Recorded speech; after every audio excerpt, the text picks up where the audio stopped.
when most people hear the word compliance, they think that's an ugly, ugly word.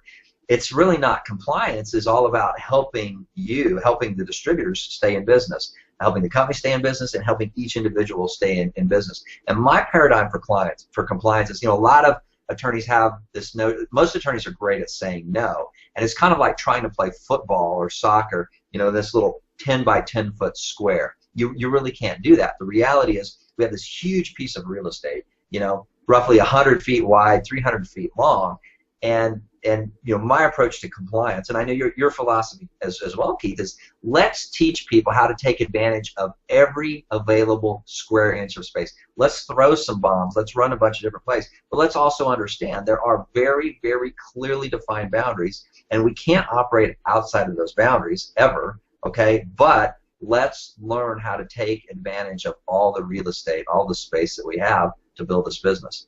Again, a lot of people think that's an ugly word. My hope and my encouragement to your leaders is that they'll really embrace it. And I know this is your philosophy too, Keith, that the first function of compliance is not about thumping people. It's not about trying to catch people doing things wrong. The first function of compliance is protecting the company, protecting every distributor's hard work, protecting that legacy. The second function of compliance is education. Again, it's not about thumping people. It's about educating people. Like I said, the vast majority of mistakes that happen innocently, and the vast majority of people who make them are very, very happy to bring their behavior, their operations into compliance. And so again, it's all about education.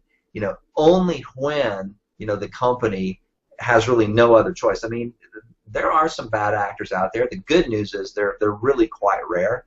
But right. But when you encounter somebody who says, you know what, I'm going to build my business any way I want. I'm going to say anything I want. I'm going to do anything I want. Well, that's probably somebody with whom we need to part company. But again, I don't want to leave people with this sense that gosh, Victory 100 is all about we're Big Brother. We're going to be checking out everything you're doing. It's like, no, that's not the philosophy that's guiding the compliance function of the company. It is about protection. It's about education first and foremost.